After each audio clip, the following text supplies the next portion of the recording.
Coinbase is about to make Dogecoin rocket. Take a look at the price of Coinbase stock right now. This may surprise you if you haven't been paying close enough attention. That's my job, though, to keep you in the loop. 76.33% in the last month alone for Coinbase stock. These are bull market type of numbers. Coinbase stock did fall pretty far from its all-time high, but that was, at this point, close to 2 years ago, where we saw Coinbase launching at around a $300 price, which I warned from the very beginning was way too high. Coinbase stock is not worth $400, $300. It's just not. It's worth around $100. Even at the time, it wasn't worth that much, and it has fallen, but to see it in this month going up 76%, that bodes extremely well for crypto, because this is in the face, despite the fact that we've seen extreme pressure from the SEC, from other government bodies against Coinbase. Extremely positive stuff. Make sure to come and press the like button. If you are new to the channel, give us a subscribe. This is the best place to stay updated on what is happening, especially when it comes to the crypto market and a lot of financial news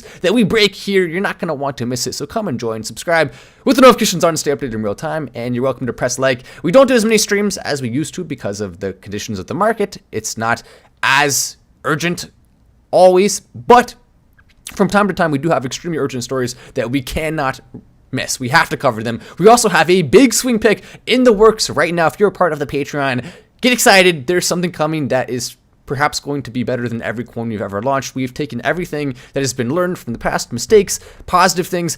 Everything is being put together into one launch, which for the first time is going to likely lead to one of the best, not only long-term, lengthy stretches for a coin, but it's also going to lead to some of the best energy we've ever seen. So get excited about that if you're a part of the Patreon community. Hey, says Vinhor. Hey, I love it, says Zenus Curie. But as we see the stock going up, this is spelling one thing and spelling it very clearly: bull market. Dogecoin is poised right now, especially because of Elon Musk, to see a massive spike in the next cycle. As we just had one of the biggest predictions so far, Standard Chartered has now predicted, they've raised their prediction from 100K to 120,000 for 2024 for Bitcoin. So we are seeing the price of Bitcoin, people are expecting massive numbers to come in. And I can tell you this, they're not off. It's going to go above 100,000 almost certainly during the next cycle, and that will bode very well for Dogecoin, especially as Elon Musk is still very much willing to eat a Happy Meal on TV. This from about a week ago. We saw just a reminder that Elon Musk will eat a Happy Meal on TV if you guys accept Dogecoin. And Elon Musk says, yep. So he's still actively commenting in favor of Dogecoin, actively trying to help. A beautiful AI rendition of Elon Musk eating said Happy Meal. The AI, I don't think, fully understood the whole Happy Meal versus normal McDonald's meal, but who cares? It's still a great image there of Elon Musk in what looks like a 70s McDonald's eating some food. Did he pay for it in Dogecoin in this AI version? Of course he did. And we need it to happen in real life, though. Come on, McDonald's. All you gotta do is accept Doge. You get Elon Musk, the richest man in the world, to eat your meal on TV. That's a very good advertising opportunity. It's simple. You just gotta do it. Coinbase soars after reaching CBO surveillance sharing agreement for 5 Bitcoin ETF applications. So what we actually can pinpoint this most recent surge from around 81 to around 89, we can pinpoint that to this. Basically, what is happening is there are a lot of companies out there that don't fully have the capabilities to do certain things, or they need help with certain things to make them bigger. They want to bring in new customers. They want to have management services that are superior to what they're capable of doing themselves. And so that's why we have companies that are starting to look at bigger exchanges, Coinbase, for example, look at paying them to run certain services for them and or to hold those services within their realm.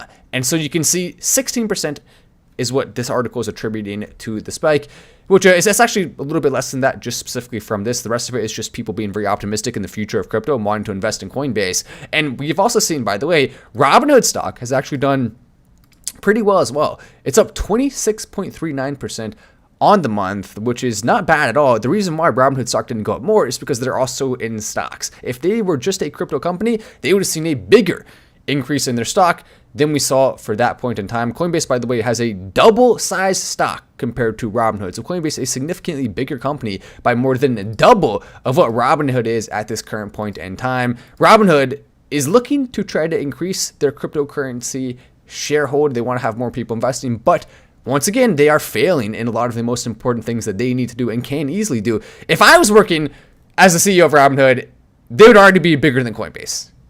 And shut up, Matt. No, they wouldn't. You're an idiot. Okay, maybe you're right. I don't know. It just seems so easy, right? I really think just about anyone who knows a little bit about crypto and understands the people in it, understands the market, if they just hired the right people, it seems like what they're doing is they're hiring a bunch of San Francisco types. They're hiring people based on things that aren't qualifications. Everything else under the sun is what they're choosing as criteria for hiring. If they just simply put their heads down and said, we're going to hire the best people regardless of if they agree with us ideologically on everything. What I mean by that is, don't hire people because they agree with your politics. That's just stupid. And that's what a lot of these big companies are doing. It causes them to fail. Because then, even if some people who have political views that are different from yours or the same as yours or whatever, some of them will be good, some of them will be bad. But if you only have one side and you reject applications from everyone else, you're missing a lot of qualified good people. And also, you're going to have a circle jerk of feedback where everyone will say the same things on multiple important issues, and then you won't actually have any debate, you won't have progress, you'll have a bunch of weak, wimpy people who are leading the company to the ground. And unfortunately for Robinhood, that's what they've had for a long time. Maybe they're starting to turn around a little bit because they have fired a lot of people. That's one of the reasons why their stock price has gone up. Also, crypto market doing very well will give them a boost that they don't deserve, but they'll still get anyway. So those are two things to keep in mind. Keep in mind, this 70% spike for Coinbase is coming despite people saying that you should short it. Multiple people are saying that. Most people thought Coinbase was done. It's not. Coinbase stock I actually do have a decent amount of confidence in. And the reason for that is because all of the smaller companies are going to try to work with them even more so. And this is the first example of it. Even if it means they have to make a sacrifice or pay them a substantial amount of money, it will happen. And as it does, it's going to be very, very, very, very, very positive for them. If you don't know what CBO is, 5 Bitcoin ETFs. So they're basically trying to target institutional investors. That's the big wave. That's what everyone's expecting. Institutional investors. BlackRock is believed to be one of them. But keep in mind, BlackRock also has its tentacles all over so many things, making them worse. So don't, by any circumstances, consider it a big win that BlackRock's coming in. But when we have companies like Apple, Microsoft, when major companies that aren't BlackRock are investing, that is a big win. As long as it doesn't, I mean, the good news is it's crypto, it's centralized, they can't do much. So we have a lot of extra stuff from that. Also, Fortune, it's going to be easy to roast them for this. So Ben Weiss is the guy who did this. You can see this is his name right here. I wanted to wait and react to how he looks. I have not seen a picture of him yet until I was live, because I feel like that will be more fun. So we're going to see who Ben Weiss is. And by the way, before I get into who he is, I'm going to explain why I'm about to roast the heck out of him. So he wrote this article. Robert F. Kennedy Jr. said he was not an investor in Bitcoin. Financial disclosure form reveals he has north of 100,000. Oh my gosh, Robert F. Kennedy Jr. lied? How could he? That's clearly what this article says, right? I mean, surely, literally in the article, which I would never pay for, screw these guys, just use removepaywall.com and you can see it. So why pay for it? I'm not giving them any of my money. I mean, of course, I'm a YouTuber who covers these things. I should subscribe to all of them, right? But I just can't bring myself to give people who I literally disagree with on every single core value to give them my money. I'm just not going to do it. So I'll use removepaywall.com and then it's fine. It doesn't work with every website, but it does work with some of them. Never give them your money. Just use this. They don't deserve it. They're bad. They really are. So he writes this entire article pretending like RFK's a liar, but fails to mention until like 5 paragraphs down, which, by the way, everyone who actually understood what's happening with this would have already known this, right? But if you're just a random person who's not going to read the article, you just read the headline, you'd think this happened. So he actually bought that Bitcoin after saying that. And while it is true that you would think he would have Bitcoin before, since he's been a big advocate for it, and it does seem slightly worrisome that maybe he's just trying to capitalize on the hype for it to get publicity for his campaign. Again, that may not be the case. I hope it's not, because you would have imagined he would have already invested in it. But anyway, he invested in it after that happened. After he said that he was not an investor, then he decided to invest. So this is the most misleading thing ever. You can't do that. You can't pretend like he was lying about it when he actually invested in it afterwards and therefore was telling the truth. He was not an investor at the time. This is extremely, extremely misleading. We'll say Ben Weiss, and then we'll type in the Forbes or Fortune or whatever the heck it is. We'll type in Ben Weiss Fortune. Watch this. Watch how he looks. He's going to look like a total loser, because that's what he is. He's a liar. He's a loser. And he's trying to just use his influence to manipulate and trick people. Let's go and take a look at the image of him. Ooh, loser alert. I don't know. I guess is that the same dude? I don't know. I mean, just all of these people, they are just total losers. I would say not to be mean, but I'm trying to be mean. You can't just lie and drag people's names through the mud, knowing it's false, literally proving it's false. I mean, I can show you right here. He says in the article, he admits that they reached out and they literally said, actually, no, it was made after, his spokesperson says, after the speech and before June 30th reporting deadline. There's no conflict, says the spokesperson. So he admits that. 1, 2, 3, 4, it's the 5th paragraph down. He admits it. Like, come on, Barry. What the heck are you doing, or whatever, bin, or whatever, B word, whatever the heck your name is. No one cares about you. No one likes you, dude. You are clear. Like, this is what the media does. They try to trick people slowly over time. It's not always direct lies. It's just a slow trickle of manipulation to get people to believe totally false worldviews so that they can have their own, I guess, oftentimes it's to please their investors and have what they want fulfilled, but it's to have their own political ideologies and their own emotional needs fulfilled, or emotional desires. I guess it's not really a need. For them, I guess it's a need. If they don't have it, well, I wonder where do they go? Do they just disappear? Do they poof out of existence?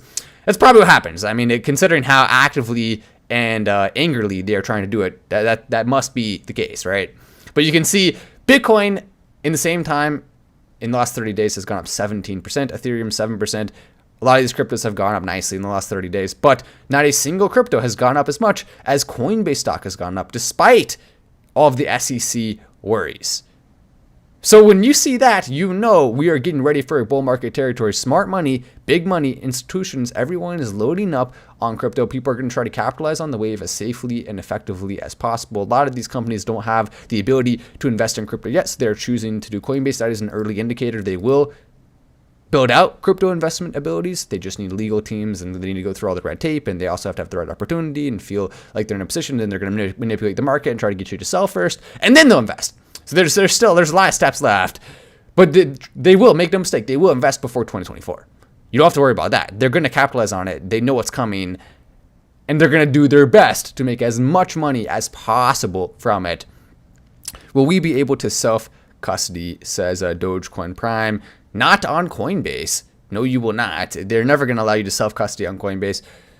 I mean, on Robinhood. You can on Coinbase Wallet. You can't on Coinbase official app, and you can't on Robinhood either. I was actually meaning to say Robinhood, considering the little bit of a nuance there. But either way, exchanges are never going to let you, on the direct exchange itself, have a decentralized wallet. They will make proxy apps. Even Robinhood didn't even do that, though. So Robinhood's not exactly the pinnacle of innovation or of investment opportunities in crypto. They do everything slightly worse than everyone else almost all the time. Or way worse, in the instance of when they banned trading. UK watchdog shuts down more legal cryptocurrency machines. So we have a problem with scammers. They're using fake machines to steal money from people. Basically, it's a crypto buying machine. You go put your money in, and it turns out, I don't get any crypto back. Huh, what's the deal with that? Well, it turns out they just stole your money, and now you can't get it back. And so these scammers are using this, taking advantage of it, and stealing people's money. They absolutely need to be caught, and the UK has been a bastion of crime after they decided to really take down their police ability, after they decided to completely and totally change the entire culture of the country. It's been a bastion of crime, and unfortunately, since that's happened, we've seen more of this, and the cryptocurrency is getting caught up in it. As they continue to take down these machines, though, that will help with the problem. They can also, arrest the criminals, which they won't. They need to, but they won't, because they just, I guess, don't care about the law and order anymore. It's actually ridiculous. I'm glad I don't live in the UK right now. If you do, I'm sorry for you. I hope it gets fixed. I really do. That'd be nice. It would be good to see it fixed. Pepe, by the way, still trading number one. They've been in part paying for that, but they've been also doing pretty well. I mean, you can see the market cap of Pepe's up to 592 million. From a lower point, it was above $1 billion for a period of time, but it's number one trending for a reason. Well, two reasons, really. Number one, they're paying for it in part. Number two, they actually are doing pretty well as a coin. So it'll be interesting to see what their next steps are. These are the points where cryptocurrency either falls off completely and never spikes again, or they put a plan together and they really do see one of the second wins that changes everything. The type of thing where you see 3 or 4 times X to its previous all-time high, if not 2 times X if it's underachieving. But regardless, you normally see a pretty big spike if they can pull that together. But it does also require the whales to hold. It requires a lot of the major investors to hold. That's tough. It really is tough. But I'm Matt Wallace. Make sure to subscribe with notifications on. Press like if you want to help this video out to more people. And I will see you in the next video.